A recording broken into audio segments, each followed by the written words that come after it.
Friends, మీకు ఈ video నచ్చితే లైక్ చేయండి, సబ్స్క్రైబ్ చేయండి. వాళ్ళ అమ్మ దగ్గరికి వచ్చి, అమ్మ నిన్ను షర్ట్ ఉతికి ఉంచమన్నాను కదా, ఎక్కడ ఉంచావు అని చెప్పేసి అడుగుతాడు. ఆ మాటలు వినగానే అక్కడున్న పార్వతి అయితే అదిగో అక్కడ ఉతికేసి దండం మీద వేశాను, వెళ్ళి తెచ్చుకో అని చెప్పేసి అంటుంది. ఆ మాటలు వినగానే అక్కడున్న అక్షయ్ అయితే బయటికి వచ్చి దండం మీద చూస్తూ ఉంటాడు. ఎక్కడికి కనిపించకపోవడంతో ఏది నా షర్ట్ అని చెప్పేసి మొత్తం వెతుకుతాడు. ఇంతలో అవని వాళ్ళ ఇంటి మీద ఉండటం చూసి ఒక్కసారిగా షాక్ అయిపోతూ ఉంటాడు. ఇప్పుడు నేను ఎలా వెళ్ళి తెచ్చుకోవాలి, ఇలా వెళ్తే వాళ్ళ కోసమే వెళ్ళాను అనుకుంటారు కదా, నేను ముసుగు వేసుకొని మరీ వెళ్తాను అని చెప్పేసి అనుకుంటూ గేటు దాటి మరి అక్కడికి ముసుగు దొంగలాగా వెళ్తూ ఉంటాడు.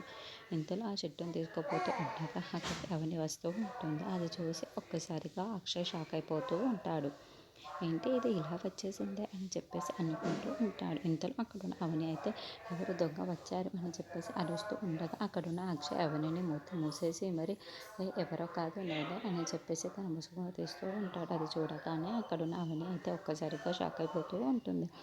ఏంటండి మీరు ఇలా రావటం ఏంటి అని చెప్పేసి అంటూ ఉంటుంది. ఆ మాటలు వినగానే అక్కడున్న అక్షయ్ అయితే ఇదిగో దండ మీద ఉండవలసిన షర్టు మీ ఇంటి మీదకు వచ్చి పడింది, అందుకే ఇలా రావాల్సి వచ్చిందే తప్ప మీ దగ్గరికి రావాలని రాలేదు అని చెప్పేసి అంటాడు. ఆ మాటలు వినగానే అక్కడ అవని అయితే ఒక్కసారిగా షాక్ అయిపోతూ ఉంటుంది. ఇంతలో అక్కడున్న అక్షయ్ అయితే నాకెందుకు నీతో మాటలు అని చెప్పేసి అంటూ వెళ్ళిపోతూ ఉంటాడు. అది ఇంతలో అక్కడున్న అక్షయ్ కాళ్ళు జారి కింద పడిపోతూ ఉండగా అక్కడున్న అవని అయితే తనని చాలా గట్టిగా పట్టుకుంటూ ఉంటుంది.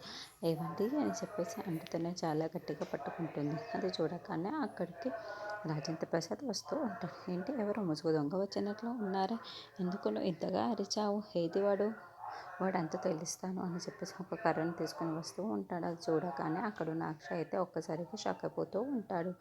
ఇంతలో అక్కడున్న రాజేంద్ర ప్రసాద్ మాత్రం ఏడి ఆ ముసుగు దొంగ వేడే కదా, చూసావా తెల్ల లుంగి వేసుకొని ఎలా ఉన్నాడో చూడు అని చెప్పేసి తనని చాలా గట్టిగా కొడతాడు. అది చూడగానే అక్కడున్న అవనే మాత్రం ఆపండి మామయ్య ఆపండి, అతను ఎవరో కాదు మీ అబ్బాయి అని చెప్పేసి తనని చూపిస్తూ ఉంటుంది. అది చూసి అక్కడున్న రాజేంద్ర ప్రసాద్ అయితే ఒక్కసారిగా షాక్ అయిపోతాడు.